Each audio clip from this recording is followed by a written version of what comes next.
और इधर डॉक्टर इरफान अंसारी की तरफ से बड़ा ऐलान आया है। आपको बताएं कि अब से बिना कोड की दवाएं नहीं बिकेंगी। झारखंड में बिना कोड के दवा नहीं बिकेंगी। नकली दवा के कारोबारियों पर सख्ती से कार्रवाई के निर्देश दिए गए हैं। बता दें आपको कि सरकार ने 300 महत्वपूर्ण दवाओं के लिए कोड जारी किया है और कई स्वास्थ्य पदाधिकारियों का तबादला भी होगा।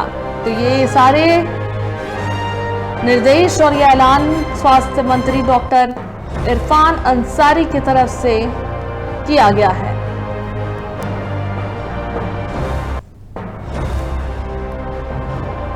तो स्वास्थ्य मंत्री डॉक्टर इरफान अंसारी का ये बड़ा ऐलान, झारखंड में बिना कोड के नहीं बिकेगी अब दवा। नकली दवा के कारोबारियों पर सख्ती से कार्रवाई के निर्देश।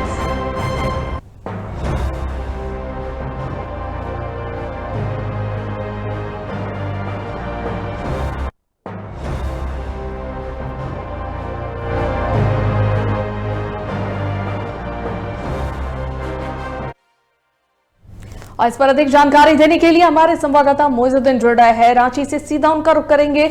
मोइजुद्दीन, जो बड़ा ऐलान स्वास्थ्य मंत्री डॉक्टर इरफान अंसारी की तरफ से किया गया है कि अब बिना कोड के झारखंड में दवाएं नहीं बिकेंगी, ये क्या है? ये इस कोड के बारे में क्या कुछ जानकारी मिल रही है और क्या ये ऐलान है, एक बार हमारे दर्शकों को समझाएं।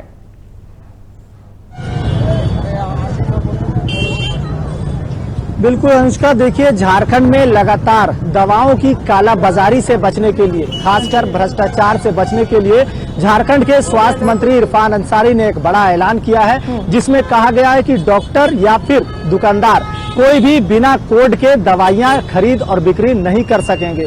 साफ तौर पर हम एक बात क्लियर कर दें, किसी भी राज्य और किसी भी देश की उन्नति के लिए वहां की अर्थव्यवस्था, वहां की स्वास्थ्य, वहां की चिकित्सा या वहां की शिक्षा, ये सबसे पहले अहम होती है। ऐसे में झारखंड के मुख्यमंत्री हेमंत सोरेन ने भी पहले ही साफ कर दिया था अपने जीरो टॉलरेंस नीति के तहत, यानी झारखंड में अब भ्रष्टाचार नहीं चलेगा। और कहीं न कहीं भ्रष्टाचार को दरकिनार करने के लिए, ऐसे भ्रष्टाचारियों को उखाड़ फेंकने के लिए सरकार ने एक नीति लाई जिसको कहा गया जीरो टॉलरेंस। और इसी के तहत, यही तस्वीर के तहत झारखंड राज्य में स्वास्थ्य महकमा अलर्ट मोड पर नजर आ रहा है। और स्वास्थ्य मंत्री इरफान अंसारी ने भी साफ कह दिया कि अब झारखंड में दवाओं की कालाबाजारी नहीं चलेगी। और इसी को लेकर के उन्होंने एक कोड बनाने की बात कही और इसमें साफ तौर पर यह कहा गया कि अब जो भी खरीद बिक्री दवाओं की होगी वो कोड के माध्यम से होगी। यानी आपके पास अगर कोड अवेलेबल होगा तभी आप उस दवाओं की खरीद और बिक्री कर सकेंगे। अभी वर्तमान में 300 दवाओं के लिए कोड जारी किया गया है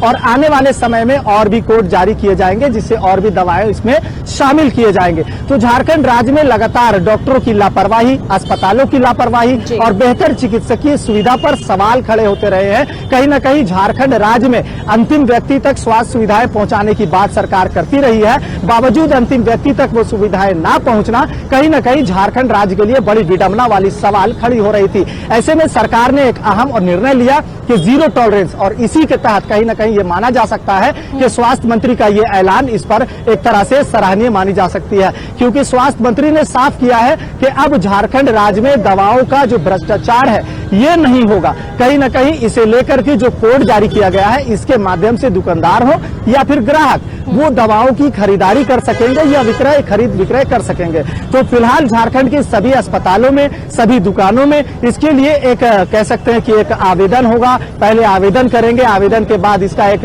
कोड जनरेट होगा और कोड जनरेट करने के बाद ही वो ऑनलाइन इसके लिए अप्लाई करेंगे। एप्लीकेशन के बाद वहां से अप्रूवल आएगा कि आपको ये दवाएं उपलब्ध हो सकती है, तभी ये दवाएं आप खरीद और बिक्री कर सकते हैं। ऐसे में कहीं न कहीं इन भ्रष्टाचारियों पर कहीं न कहीं नकेल कसा जाएगा अनुष्का। और साफ तौर पर यह माना जा सकता है कि झारखंड में स्वास्थ्य महकमे में जो लगातार भ्रष्टाचार चरम पर नजर आ रही थी, उस पर कहीं न कहीं नकेल कसी जाएगी और ये फैसला स्वास्थ्य मंत्री का कहीं न कहीं सराहनीय भी मानी जा सकती है। अनुष्का, बिल्कुल मोइजुद्दीन, और देखिए इधर एक और बात हुई है कि कई सारे स्वास्थ्य पदाधिकारियों का भी तबादला किया जाएगा।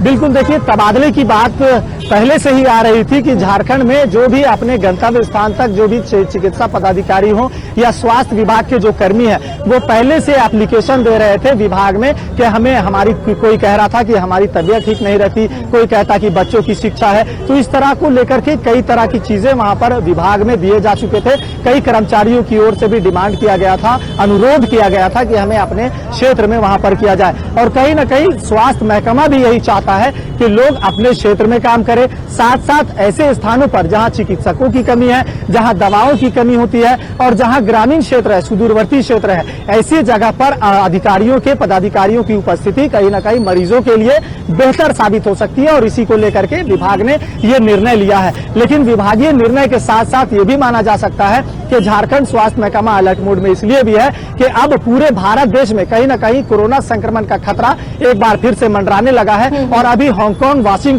वाशिंगटन ऐसे देशों में भी, यानी एशिया के अलावा 2-3 देशों में भी कोरोना संक्रमण के पॉजिटिव मरीजों की पुष्टि हुई है। और कहीं ना कहीं झारखंड राज्य में अभी कोई संकेत तो नहीं है, लेकिन राज्य भी अलर्ट मोड में है। इसके लिए स्वास्थ्य महकमा भी अलर्ट मोड के साथ साथ अस्पतालों की सुविधा बढ़ाने पर नजर डाल रही है। साथ साथ कोविड सेंटर जो होते हैं उनको भी फिर से दुरुस्त करने की कवायद में जुट गई है। यहाँ तक कि अस्पतालों में बेड की सुविधा, 2 गज की दूरी, मास्क है जरूरी, PSO, CHC, PHC, इन तमाम क्षेत्रों को भी दुरुस्त किया जा रहा है। और कहीं ना कहीं झारखंड राज्य की जो सरकार है, हेमंत सोरेन की सरकार, इन्होंने भी 1.40 करोड़ स्वीकृत किया है कि झारखंड के तमाम अस्पतालों की हालात को भी दुरुस्त किया जाएगा। यानी अस्पताल क्षेत्र में, स्वास्थ्य क्षेत्र में भी बेहतर से बेहतर कैसे काम किया जाए, चिकित्सकीय व्यवस्था के साथ साथ अस्पतालों को कैसे दुरुस्त किया जाए, इन तमाम मुद्दों पर सरकार कहीं ना कहीं पहलकदमी कर रही है। और बिल्कुल मोइजुद्दीन, आपको यहाँ पे रोकेंगे।